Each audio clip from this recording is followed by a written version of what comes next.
Please note there will be time for questions towards the end of the presentation. So if you have any questions for tonight's guests, please click the Ask a Question button at the bottom of your screen.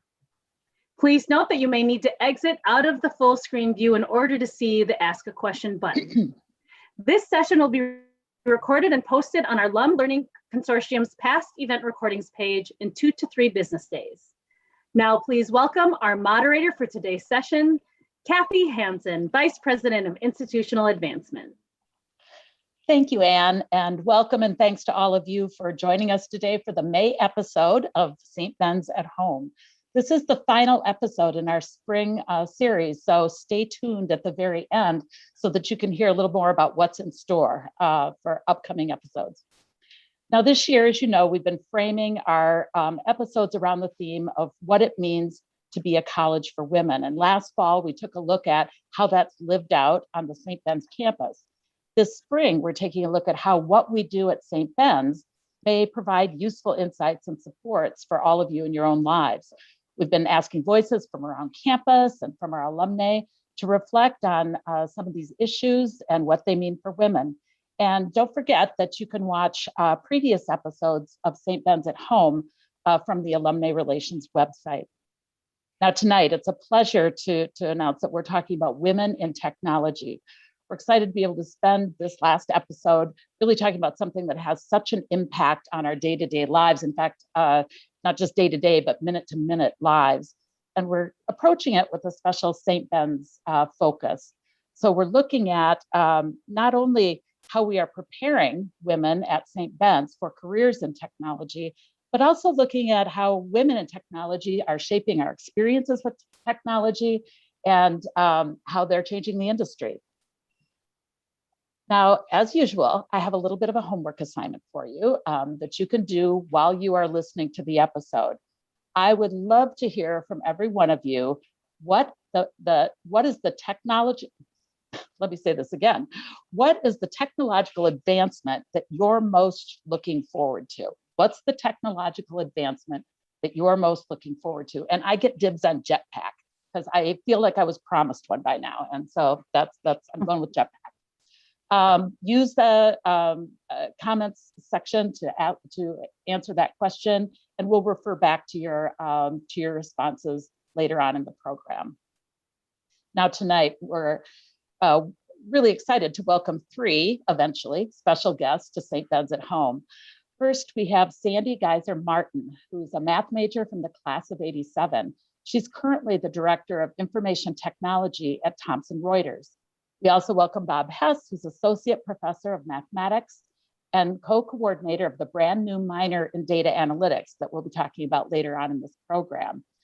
And finally, we're waiting for Kami Longstreet Zimmer, who's a government major from the class of '93, who's the Chief Information Officer at Glimpse. And Kami is, last we heard, circling the Twin Cities in a Delta plane, which was supposed to land quite some time ago so that she would be able to be in this presentation on time. She is ready as soon as the plane lands to hop on the internet and join us for this webinar. So we'll let her introduce herself more clearly later. But as she noted when she sent us this message, this is kind of what it means to be a woman in technology and software development these days. You have all of these surprising and unexpected things happen to you. So we'll welcome Kami as she hops on later. So thanks to you, Bob and Sandy, for joining us this evening and for taking time to talk to us tonight.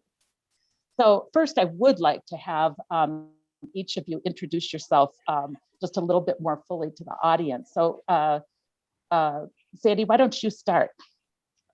All right, Sandy Martin. As Kathy mentioned, I have 30 years of service at Thomson Reuters. I started there as a computer programmer and now am now a senior director of data lake engineering specifically.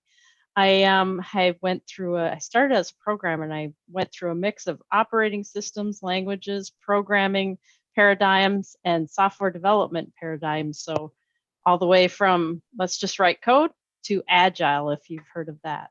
And so that's me, and that's where I'm at in my career. Thanks, Sandy. Bob, would you introduce yourself? Yeah, I'm Bob Hess. I'm a 91 grad of St. John's, and I married a Benny. So yes, that still continues or did happen. We have 4 children. 2 of them are Johnnies. After finishing up at St. John's, I got my PhD at University of Minnesota in mathematics. And in 2001, I came back to St. John's and St. Ben's to teach. And besides teaching in the mathematics department, I teach classes in computer science and our new data analytics, which I'll tell you more about a little bit later. Thanks, Bob. I want to start to kind of explore a little bit about what it means to kind of prepare for a career in technology at a liberal arts college. And Sandy, I'd be interested in hearing from you. When you were a student, you were picking out your majors. What did you imagine at that time your career path might be? Well, I started at St. Ben's on the pre-med path, and I know a lot of people start on those pre-med or pre-whatever paths and end up somewhere else. And I ended up in math computer science. I took a chemistry class and decided I really hated labs. There are labs in computer science too, but for some reason they were better. I also had a high school teacher who encouraged me to go into math computer science. So when the pre-med didn't work out, that's where I went. And so the big thing though about being at St. Ben's and St. John's is that with the liberal arts education, you weren't concentrating or focusing just on math and computer science, and you got to exercise all parts of your brain. And that's been what has prepared me most for my career, is to be able to think outside the box. Mm-hmm. Do you see that in some of the other folks that you work with who maybe, well, even comparing and contrasting those who have a liberal arts background versus those who may have a more purely technical background? I think that it sometimes becomes hard when you focus on a very specific major like computer science. It sometimes will become hard to understand the business or to think outside the business and realize that you're only enabling, in your computer science degree, you're only enabling the business. So that's what I believe, the thinking outside the box in the liberal arts education helps an engineer or a computer engineer do a better job in the work world. So when you graduated, of course you had a math major, but you also were graduating from a liberal arts college. And I wonder, did that help you find that first job? Because sometimes we know that first job can be the hardest after graduation. How did that work for you? And how did as you advanced in your career, and obviously you've done a lot of that in your career, how the liberal arts come into play? For me, that was definitely a positive factor, because when I started at the company, which was West Publishing in downtown St. Paul at the time, they really only went and recruited at liberal arts colleges. Oh. So the competition wasn't the same as the general market. I think today the benefit of having a liberal arts education, when I look at resumes coming into me, it's a positive to me, because like I said, the person appears more well-rounded than just they're going to come in and write some code and not work within a team. Mm-hmm. Bob, as you look at some of your students and you see them, you see them from their first year through the graduation, and I imagine many of them stay in touch with you as well. So how have you seen that play out for some of your other students, whether they have math degrees or just maybe minoring in math or taking some classes? How does that play out career-wise? I think that it's just amazing to watch how they have that creativity and flexibility, that they can look at different opportunities and realize, oh, yep, I can do that. And it's not just, I was trained for this particular job and that's all I can do. They look at other things and they reach out and they're saying, yeah, I can do this, or I can try this. I think there's that willingness and there's that curiosity that I think a liberal arts background stimulates. That's great. Bob mentioned earlier that he's in the midst of grading papers for his classes, and they're on truth right now. So that seems like a highly liberal artsy sort of topic for a math professor to be grading. So there it is in action, right? Yes, indeed. So right now, and Sandy, I guess I direct this to you. As you look at resumes or you just see other people entering the field, how do folks from a liberal arts college break into the field now? I mean, I imagine you're also reviewing resumes of people who graduated from the University of Minnesota or other, R1 schools. Is it harder now for someone with a liberal arts background to break in? I don't think so. I think the rules probably apply the same way for both types of education systems. Go out there, get some experience with a internship or something like that. Show that you have projects that show that you can think through a problem and be able to talk about those projects. To me, that's always more important than showing that you can solve problems and that you're a continuous learner are the two big things I look for more so than, do you have Java in your resume? Did you ever do anything with Tableau? It's nice to know you have that experience, but it's more important to know that you can learn new tools and new ways of doing things and work with teams. That's so interesting. Just this morning, I read an article in the Harvard Business Review that was talking about hiring and how one of the most important questions you can ask is, how do you learn? And they don't mean like, are you a visual learner or a oral learner or whatever? They really mean, how do you learn? And what's your plan for learning? So I think that speaks to exactly what you were just talking about, I Sandy. agree with you. Yeah. So if you were to give advice to a young Benny studying right now who's interested or at least considering a career in technology, sounds like one thing you'd recommend would be an internship or 2 or 3. What other advice would you have for her? I encourage them to think of, as they enter a math computer science or to enter Bob's program on the minor in data analytics. Yeah, a minor is is actually a really good complementary thing to whatever else you're interested or majoring in, because that's the analytics or something you're going to do. So think about technology as a way to get into a business and provide the business with something valuable, but know that that isn't where it stops for you as a woman in technology, or really for anybody in technology. They need to understand how the business works, what's important to the business. How is technology going to help the business meet its needs? So I'd encourage anybody considering this major to understand that it's not just about writing code or understanding the numbers. It's about telling the stories about the numbers and understanding what the business wants to get from them, or how they help the business advance, make money, move on.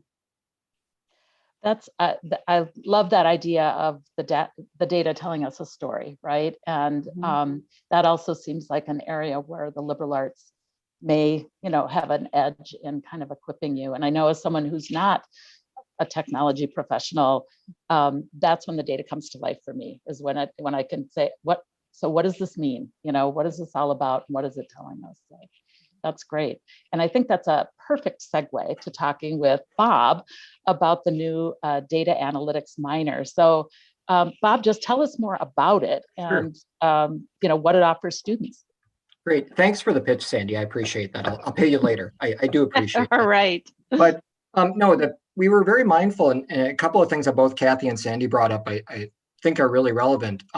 One is it's a minor. We were very mindful that we wanted to complement a traditional liberal arts major. It could be mathematics, it could be computer science, it could be English. And just to kind of follow up on Kathy's, I want, say, an English major or a history major to take this minor, because I think they have a unique perspective and they'll be able to tell a story, a way that maybe a mathematician isn't trained at. They're going to have some insights and ways of looking at the data. I would love it if an art major came in and said, yeah, this is a horrible way to display that information visually. There's better ways to present it.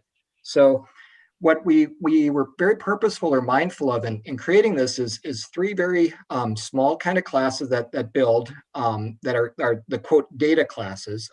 There's other requirements. Students have to get some computer science coursework in, and they have to take statistics, because those are other valuable tools. But we kind of scaffold this upon. We start with a little bit of a visualization in one course. They go take some math and computer science classes if they're still interested, and then Starting next fall, we'll start with the next course, the 200 level, where it'll be more advanced and it'll progress. And then the 300 level class will be related to their major. So we're looking at dealing with some large data sets, and we want the students to come in and use their lens of being a history major or an English major to tell the story with the data, as you said, Kathy.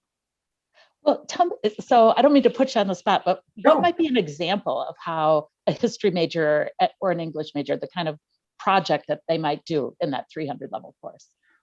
We're still debating. That's going to be our summer project. So I'm part of a triumvirate, and Parker Wheatley and Ahmad Rahal and I are the three kind of co-creators of this major. To give you an example, for this previous year in the 100 level class, the intro, we looked at two data sets that were, I think, very relevant. One was the COVID data. So we were looking at all the data, be it through the New York Times site or John Hopkins. We pulled the data through the Minnesota Department of Health, and we wanted to look at, how is COVID affecting things? You can just look at the raw numbers of, the various counties and the infection rates and the deaths. But we even, dug it a little bit deeper, took a different perspective. I found the Minnesota Department of Revenue had fuel data. So all the different types of fuels, be it the jet fuel or propane or gasoline, all of those, they have month by month, and they have a wonderful spreadsheets of that data. So we had the students put all that data together and say, hey, what trends do you notice? When did COVID strike? What do you notice in the changes in fuel consumption, be it jet fuels or be it natural gas or be it so on, be it regular gasoline. And, it was really interesting to watch the students then take that data, find a good way to visualize it and tell a story. So that's terrific. And we're going to come back to the data analytics minor. Okay, Bob, but yay, Kami, the plane landed and we're glad to have you here. We let everyone know that you were last heard circling the Twin Cities on a Delta flight. So thank you for, rushing to get off and joining us tonight. And if I can just hop back, I've had Bob and Sandy introduce themselves to our audience tonight. Would you do that, Kami? Say that again. Did you want me to introduce myself? Would you introduce yourself to the audience? Yes. Absolutely. So thank you so much, you guys. This is the life of an executive of a software person, right? Just floating from place to place. My name is Kami Zimmer. I am the Chief Business Officer at a software company in Seattle called Glimpse. I've been here for about 4 years. I've been in the tech industry now for about a decade. And having worked in the autonomous vehicle, connected car space, Internet of Things, IoT space, telecom space, and mobile software. 1993 grad from St. Ben's with a major in government and history of all things. So, and greetings from Minneapolis Airport by the bathrooms. Well, thank you. We appreciate that. So, Kami, just a quick, you mentioned a government major, which isn't necessarily what everyone expects for someone who's now leading up an information technology kind of program. So tell us about how you got from government to where you are right now. Sure. I actually did spend perhaps probably 13, 15 years in the government space and the public policy. I worked at the White House in Washington, D.C., and then at the Capitol in St. Paul for quite a few years. Ran a couple nonprofits. Quite honestly, having 3 kids in 5 years kind of does change someone's career path. And I found that with 3 small kids under the age of 5, it's a little tough to be in politics, which is kind of a 24/7 business. And found that kind of my network and who you know helped me move into the technology software industry quite a few years ago, 15 years ago, actually, when mobile software was just getting kind of ramped up with the iPhone. iPhone wasn't even out yet, but kind of got in that industry and kind of found it was all who I know, and self-taught myself quite a bit on what I know, but running sales and marketing now, it's a daily journey, and just kind of never really stopping that whole learning cycle, and never really giving up on whatever it is that your dreams are, no matter where they take you. It's not always exactly where you first think, if that makes That's sense. great. We talked earlier about that, the importance of being a lifelong learner, right? And where we started out, whether it was 5 years ago, 35 years ago, it's, no matter what career we're in, it's changed a lot. And obviously you've lived that out. So that's really interesting. Did having that liberal arts background help give you an edge in any way as you got started in a technology career? Yeah, it definitely did. And this is a great example. I think I started my day about 5 a.m. this morning. This is a great example of liberal arts education right here. Looking at it from a quantitative, qualitative skills, those two things truly has helped me give me the competitive edge here in the business world. Resilience, creativity. This is creative, right where I'm sitting right now. A little bit of trust. All of the things that we learn at St. Ben's have truly helped me, even 30 years later, in who I am and where I am. So it's more important, in my opinion, it's more important today to expand on some of those quantitative, qualitative skills and that resilience, just winging it almost every day, right? And those are the things that I find that I've learned from St. Ben's and carried over in my 20s, 30s. We won't go any farther than that. To dig a little bit deeper as I get older into my career, and that really truly do provide that leg up for me on other people that may not have that, and has taught me to basically to think not what to think, but mainly how to think. Right. How to think creatively, and basically just think on our feet, right? That's great. That's a great testimonial for the kind of education that we have to offer. I'm going to go back to Bob now. He was just beginning to kind of explain to us about the new data analytics minor and how that kind of fits into the broader educational goals of the institution. So I want to turn back to you, Bob, and talk a little bit more about how was there demand for this? Were students calling for it? How did this idea for creating this minor get established? And are you finding that students are really kind of clamoring for it now and trying to get in?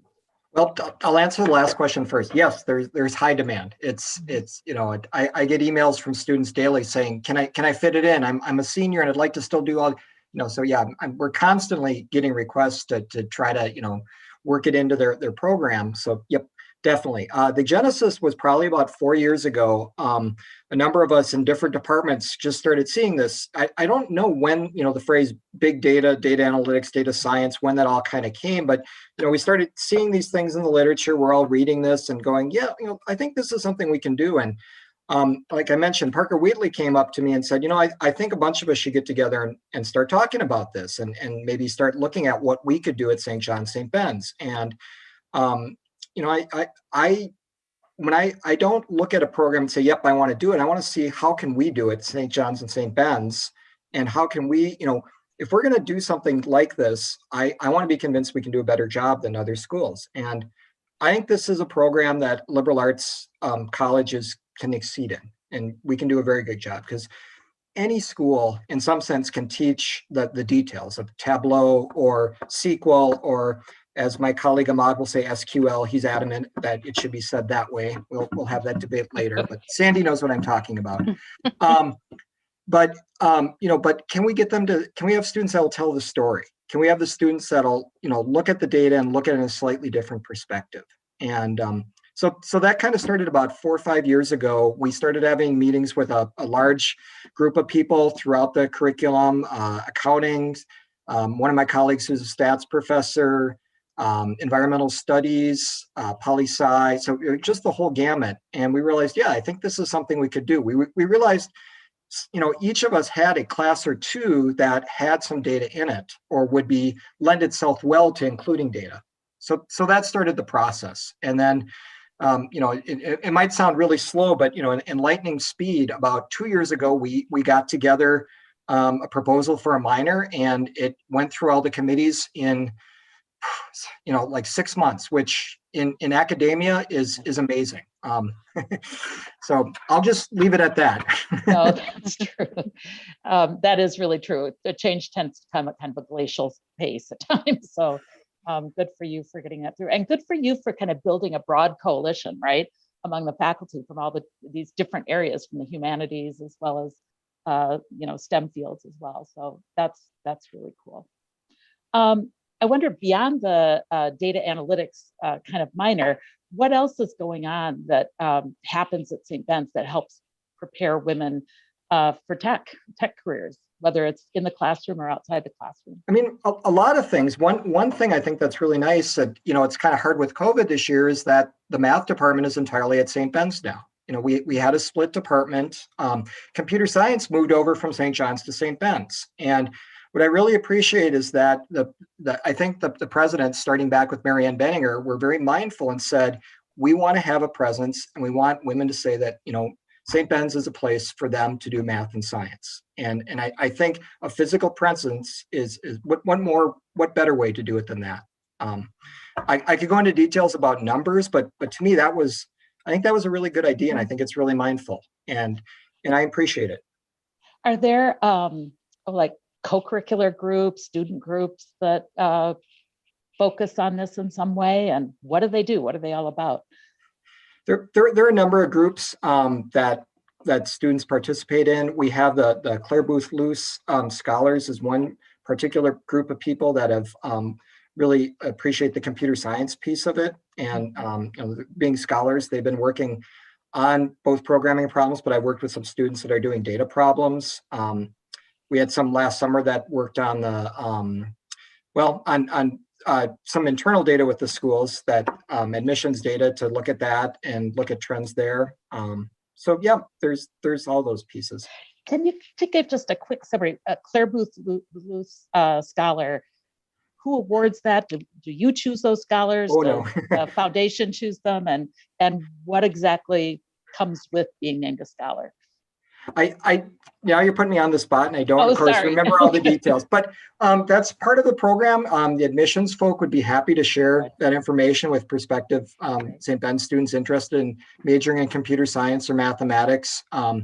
It's a wonderful program to supplement and help them out financially, and it's just another way to get more women into STEM, which is something I think we need to do. When you think about some of the, first year bennies, people coming in and just beginning their studies, whether it's in math or some other area, what are you finding that they're coming with more background in kind of technology related areas than maybe in the past? Or I guess, how's their preparation changed now from 10 years ago or 20 years ago? You probably weren't around 20 years ago, but let's say 10 years I am that old now. So it's my 20th year here. So there you go. Yeah, I know. That's a really good question. I think part of it is, I'm just grading papers. I was just really impressed with one Benny. The final class I'm teaching is computer science, and she's a math major, but it's the problem solving skills. It's the ability to think through a problem and understand how to do it step by step. And I also happened to read her paper today on truth, and it was amazing. She has all the pieces. I think part of it is, obviously having a good foundation in high school, and the biggest part is being encouraged to go into STEM. And I think that's the biggest change I notice is, like I said, I have 4 kids. I have 2 boys and 2 daughters, and it just seems like there's a much more encouragement, positive encouragement for women to go into math and science that I'm really excited about. My little one is, and she'll kill me if she's watching this, but I know she's actually doing a talent show, so I'm safe here. But her high school chemistry teacher pulled her aside and said, "Hey, you should take more chemistry." And I was just so excited to hear that, because that's not a conversation I remember hearing 10, 15 years ago, that students were encouraged to do that at that level at the high school. That's really fantastic. And Bob knows this. I just gave him a little heads up earlier, a couple weeks ago. We're going to be raising some money for some special scholarships for women going into STEM careers too. So we're really excited to be beginning that effort, because we think we have a great education to offer here And we need to be able to be competitive financially and really recognize those high achievers so that they don't all automatically think, well, I've got to go to the University of Minnesota or University of Wisconsin or something like that. So looking forward to doing that.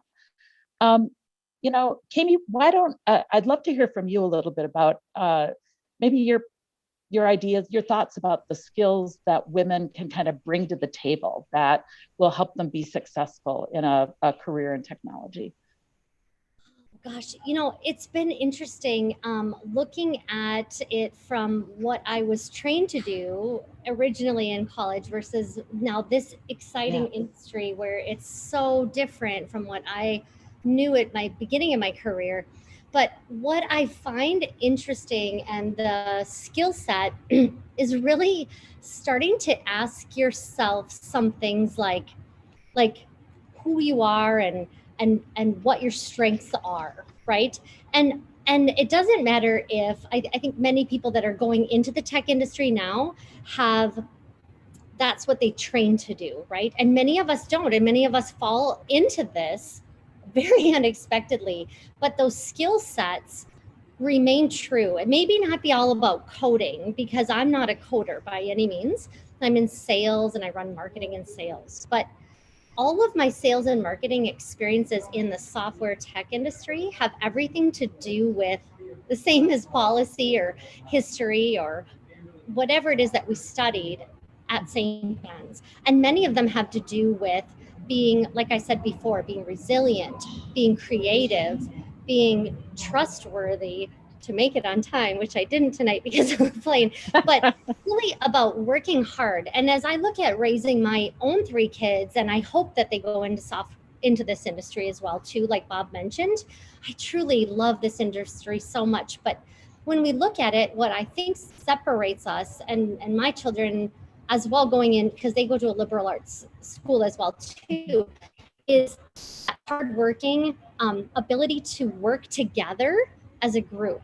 Now, when I look at some of the larger schools that some in the tech industry have gone to, whether it's Washington, state of Washington, or any of these MIT schools, or any of these schools that separate themselves from being the best in tech, so they say, I find myself to say those people are probably working more so individually. And what I love about St. Ben's and the liberal arts education is that we're taught to work in groups. And I'm amazed at how that skill is able to be so important here in this industry and separates yourself so amazingly to be able to work in a group, think outside the box, and really, like I said before, to think about what we think is important versus what we are told is important.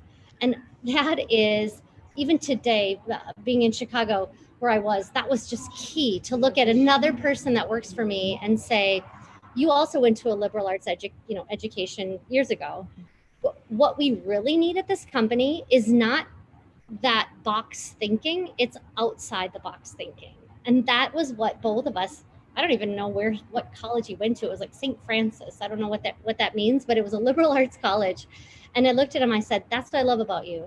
I love that you can think outside the box and put it into an action plan. And I think that's what a liberal arts education teaches you. Kami, you're right in sync with what Sandy was sharing with us earlier, that ability to work in teams, that ability to, think creatively, so you are totally in sync on that. I also just have to mention, you remember your assignment, and I want to remind all of you out there, we want to hear from you about the technological advance that you're most looking forward to. And Sandy suggested she's really waiting for Beam Me Up, which might have been helpful when you were on the plane, right? I mean, if you could have beamed up or beamed down, maybe that would have been a wonderful technology to have use of. And Bob is looking for, let's see, how did you say it? Some automated way to grade written essays, right? So that would, free up some time for you, no doubt. So, well, let's take a shift now. And I want to move away from talking about specifically St. Ben's and kind of the educational backgrounds that you all have had and how prepared for your career, and talk more generally about women in technology. And I know that's a super broad, there's lots of ways that women work in technology. You two are in quite different areas yourselves, and there's many more areas as well. But I'd love to hear maybe, Sandy, why don't you start? What, are there more women? What's the kind of percentage of women that you see working in tech, and is that changing? Are there particular areas of technology that seem to be more attractive to women? Kind of, what's it look like? So there's so many things that could be said there. So I'm going to say things, and I don't know if I'll answer all the questions you had there, and you can follow up and tell me I didn't if you'd like. There are some parts of technology that attract more women. So there's this role called business analyst, and you need to be able to communicate really well, both written and verbally. And generally, I'm just generalizing maybe too much, but generally that attracts a lot of women, and they're good at it, creating teams and being able to communicate, make sure they are listening, as well as writing down what people say. So that's a technology job that often attracts women. And then the guys often the hard coding, sit in my cube, often attracts males. Sorry, Bob. I saw you put your head down. It's not true of everybody. It's a generalization. Right. But what I will tell you, and I'm actually hiring a lot of people right now, more in India than here in the US. Some in the US, but a few more in India. And I have been at this for over a decade now, hiring people. And I've watched the industry try to get more females into technology. And it first started with, check out how you're writing the job description so you don't eliminate anybody. Sorry, that did not work very well. I did not see very many more. And then remember that a woman's not going to apply for the things that don't 100% fit her. That really didn't get more people into the job. So what our company has been doing in recruiting, and interestingly, and I will tell you that out of my last 10 opens, probably 8 of them I have hired women. I don't even see some of the guys. Sorry guys, I have 2 sons, so it's hard to talk about this sometimes. So I see the women first, and they're very successful. And I actually see a lot more women in data and analytics. So I think things are changing around. Companies realize they need diversity, not just ethnic diversity, but the way you think diversity, the way you work diversity, and especially in technology. And Kami had brought it up, is teams. You have to be able to work in teams. And those are all things that help make women and some natural tendencies we have to be successful in technology. Did I answer all your questions, Kathy? Well, that was great. I also want a quick question. Does Thomson Reuters offer internships? I mean, would that be something a Benny could be looking at? Yes, we do. At this point, they're hired for the summer. We did have openings for the summer, but I think there's a programs open all year round. Like on the career site, you go to the student section. I think it's open all year round. Okay, great. I think that Bob mentioned earlier the power of, whether it's a teacher, some, person in authority, saying to a young woman, you should think about, this kind of career. You should think about taking more math or chemistry or a data analytics minor. There's real power, I think, in naming that to young women. So that's a really important role that, all of us can play as we mentor young women. Kami, how about you? What do you see in your field? Maybe more in the sales marketing side of technology. How are women represented? I find that in general, this is a generalization, but in general, women make up probably about 25% of people that I see in the industry. Now that's pretty good, right? Yeah. 10 years ago, not so much, but 10 years ago, I was dabbling and had my feet in the telecom space. So think of like cell phone switching and then mobile software and autonomous vehicles. I mean, typically when you're in some of those areas, you probably had been in it for the last 10, 15, 20 years, right? Very male dominated for the most part. So today, 2021, I see about 25% women, which is fantastic from what I'm usually the only woman in the room, totally in the room. So, but I think that on the executive side, it's only probably about 11% of technology executives. And that's what I'm looking at it from a developer standpoint versus you get to a certain point of your career where you're an executive. This is hard. I mean, running around is a lot of work. And most of the times if you're an executive of a company, you're running around nearly, I mean, I live on airplanes. I'm on Delta in the Skyway. No, it's life.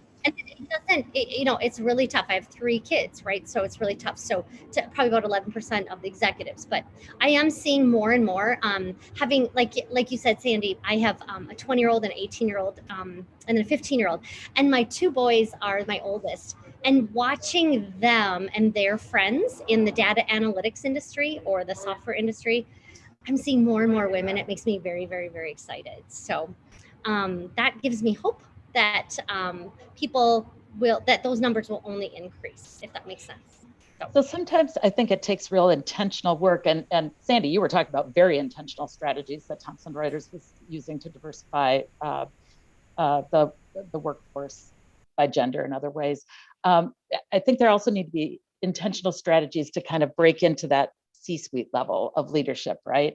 What are your thoughts about that? What can we do? What can we advocate for, I guess, that will help women be better represented at the very most senior leadership levels of these companies? And I'll let either one of you start. Was that directed at me? I can tell you what's worked for Thomson Reuters, and I think probably it is a general strategy. You need more women in there who are advocating for women at the executive level. Yeah. It can take a long time for the diversity track to take hold.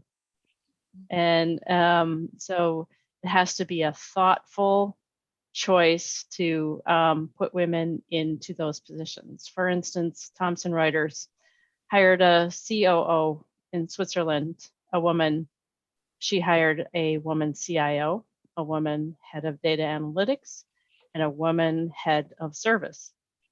That's what it took. So that sends a powerful message. Yes. I don't think it's because there are non-qualified women out there. They're qualified. So network with other women. Mm-hmm. Are there professional I'm guessing there are professional organizations for women. I'm right into it. I think that's going to be sent out afterwards, but I put together before this a list of professional organizations that I know about and participate in the cities. Also helps. And I really needed to do that because I've had 30 years in one company. So I'm not getting a network by just moving around to different jobs. I had to go out and seek out those people. Okay. But there's a Women in Data org in the cities, kind of specific to the area. There's a Women in Technology International. If people and they had actually had a forum tonight that the CEO of Accenture, I think it's CIO, she spoke at that. So, and then there's Mini Analytics organization and other, and I have a Women Leading in Tech organization too that I work with. So there are a lot of opportunities to network with women. It'll get better again when we all can meet in person. It's hard to make that connection and network on a Zoom call or a Teams call, but Kami, how have you seen women helping women in the fields you've been in? And maybe there's a woman mentor who kind of was an ally for you and boosted your career. It's that story of theirs. Years, I've found that sometimes women, this isn't, I don't mean to sound negative, but sometimes women can be our worst enemies as well too. So this isn't all rosy, right? Mm-hmm. I mean, this is a tough industry to be in. Any industry is tough. Women can be our worst enemies. And so my biggest thing that I like to tell women in every industry, whether it's this industry or anything, be nice to each other. Like, don't be Mhm. like, we're all trying to make it, right? And I find that as I've climbed the ladder, a corporate ladder, the worst people have been women. And I know that sounds really negative, but I hope that we all think about that a little bit. I find that women are our worst enemies. We're the first to rip each other down. We don't, like, we don't know what we're doing. Like, I have 3 kids. I'm just trying to make it every day, right? I might be late to some things. I might not be, you know what I mean? I might be on time. I'm just trying to make it. But it's usually the women that are putting ourselves down and then putting us down. And I think that does not help anyone in general, with women in general in the marketplace. So Yeah. I find that I have found that by associating myself with positive mentors, whether they're men or women, it doesn't matter to me. I found in the tech space, it's been awful lonely for me in the sales and marketing side of things. In the tech space in the last 10 years, it's been very lonely for me as a woman to find any mentors. I hate to say that, but I try to take that and say, I learned a lot from a lot of executive men, and I'm going to take that and try to help people like my daughter, but also help my sons as well too, right? Mhm.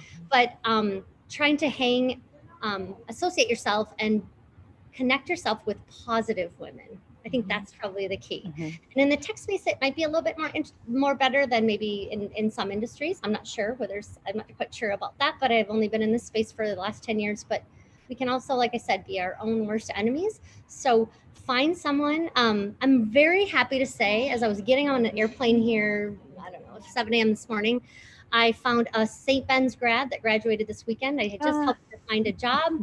Wasn't in the tech space, Wonderful. I don't think, but she was a marketing person, and doing things like that will only help us all in general, whether they're men, women, whatever, however we associate ourselves, it doesn't matter. Just help each Mhm. other, help each other up, lift each other up. Don't put each other down. Nobody, that could be the worst. So that's my And best advice. we have a wonderful alum mentoring program too, where Bennies can be mentoring other Bennies, and a women in business program too, where our Bennies can mentor some of our Benny students on campus. So I think as a women's college, we're in a great position to be able to build that network of women supporting women. Bob, I'm wondering, do you see that in your students and your Bennies? I mean, are the women in some of these fields kind of helping each other, lifting each other up? Oh, Talk yeah. about what that looks like for them.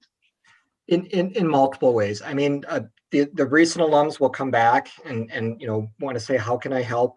What can I do? How it's just amazing in several ways. I mean, you see them as students, and they are very helpful. And I guess kind of touching on something, and I'm blanking out if Sandy or Kami said it, was, the students work well together. It just seems to grow every year how much, they work well with each other and working on problems and working in teams. And that whole thing develops, both Johnnies and Bennies, although, yeah, Bennies are probably a little better at that. I will fess up and admit to that.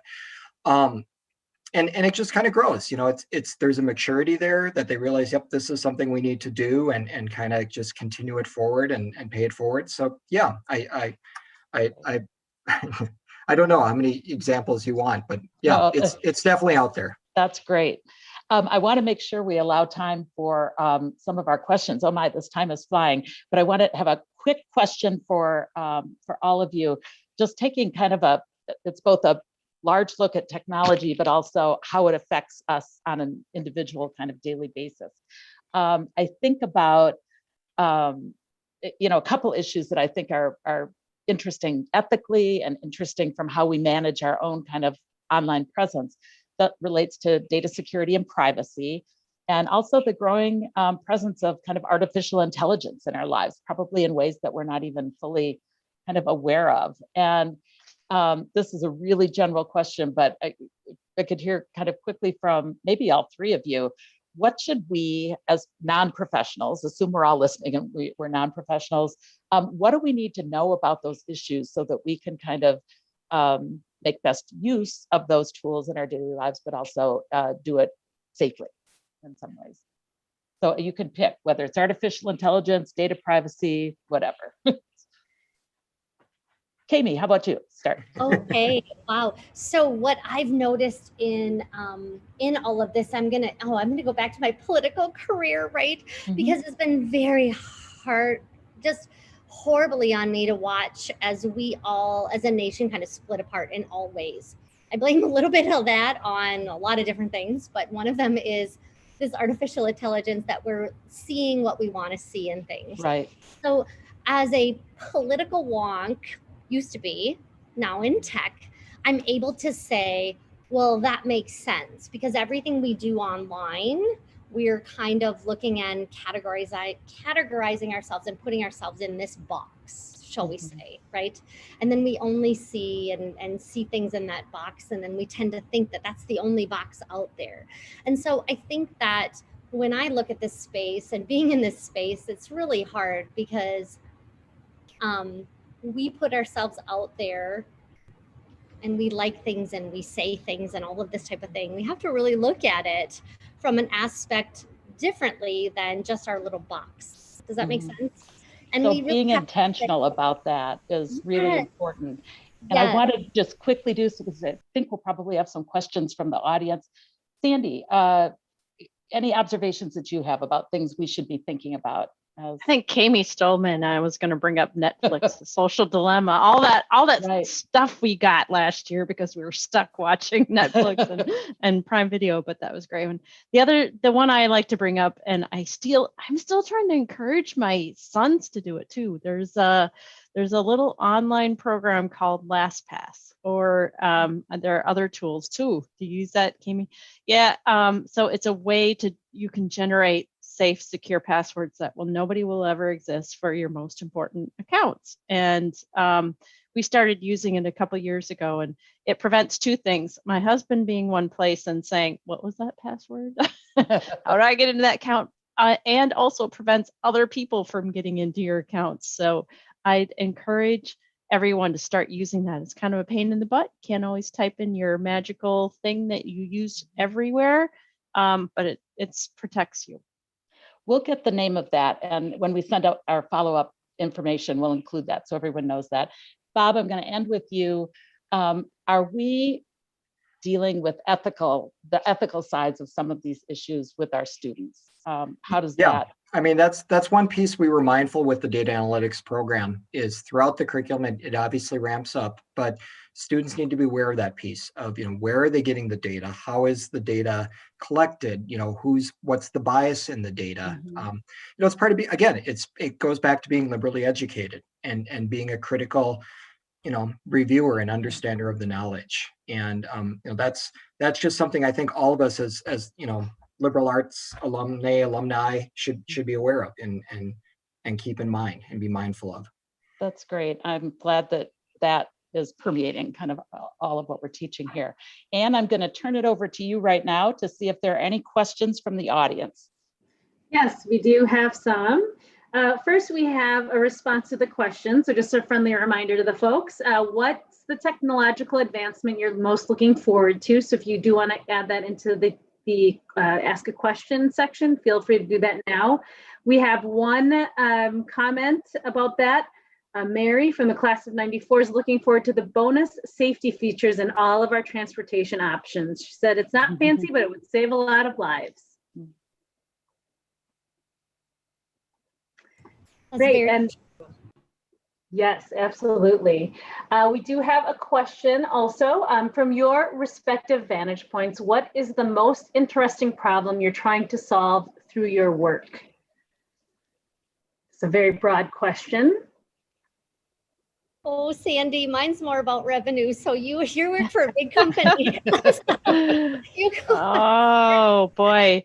And it is data specific. So at the beginning of the session, I introduced myself with I'm working in data lakes right now, and particularly on our commercial data with a big company. We're trying to, we have, as we bought companies, we did not join all our business systems together. So now we want to see what our revenue is across the whole business, except we're having a difficult time doing that because one system uses revenue here and one system calls it revenue over there, and we can't get the two finance people to agree that they're the same thing. So it's a technology problem, but back to understanding what your technology is going to do for the business, it's getting those people, getting the business to agree on the data, understanding their own data and how they're producing it and how we're all responsible for our data journey. That's my biggest challenge right now. And I would say that mine, from the technical standpoint, is trying to take that data. So I'm on the location side, location-based data. What in the heck are we supposed to do with it all? And when I work with a company like IKEA or Charter Communications or Papa John's, what do we do with that? And nobody knows what to do with that data, right? We have it, and where I work, we have to keep it nice and close. We can't like throw it out there and use it in a bad way or let people know where we're at with their data. But we have to figure out what that means. Big data and analytics is like the key buzzword in every industry that we're in tech.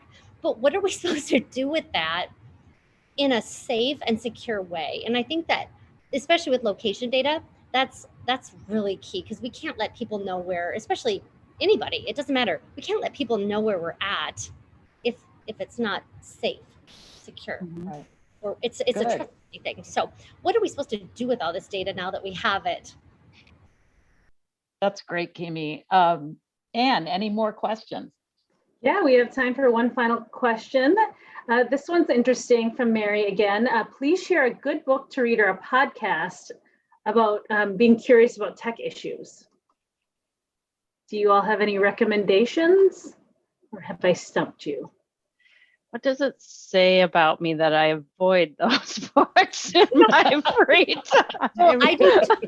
Sandy, I'll tell you why. Because everyone today can be an expert. I mean, even my 15-year-old who is 15, she could be an expert at anything. So I tend to not partake in much of that either, because I don't know who's saying it, who's writing it, and what their credentials are. So I don't never necessarily know if it's true or not.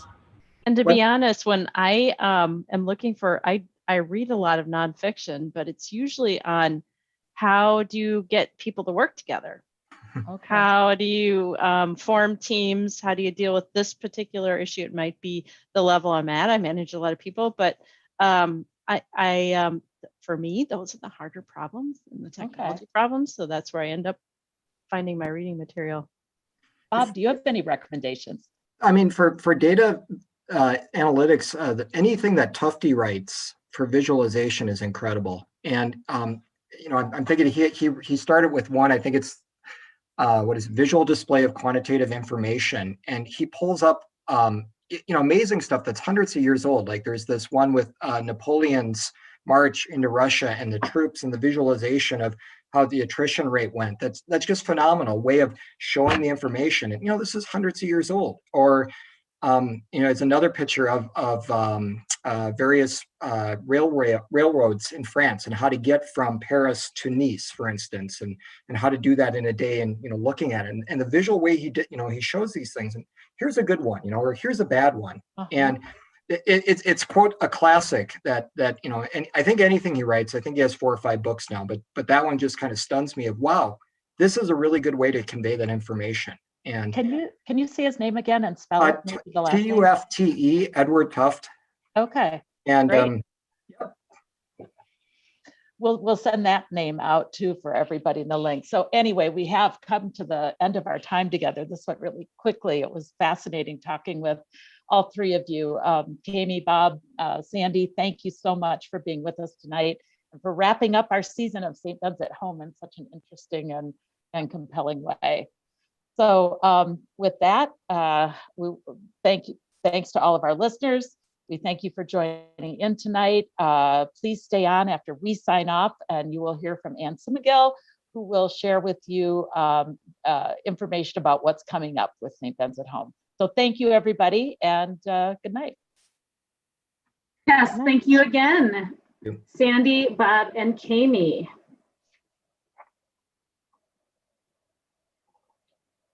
Here we go.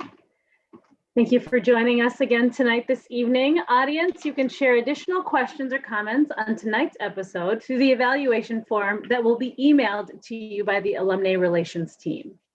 As this is the final episode of our spring series, we want to say thank you for tuning in to learn about what's happening on campus, what students and faculty and staff are doing, and how St. Ben's alumni are shaping their communities. We will be taking the summer off to plan and prepare for the return of St. Ben's at Home in the fall of 2021. To help us plan for the return of St. Ben's at Home, please plan to share and gather your opinions via a survey that will be going out shortly in the next couple of weeks. We really want to hear from you, so please share your opinions when you get the link to the survey. You can find past St. Ben's at Home episodes on the link on the screen. We're able to offer this online event free of charge due to the generous support from alumni and friends. If you're interested in ensuring that programs like St. Ben's at Home continue, please go to givecsp.com to make a gift. Thank you all for attending and have a great evening.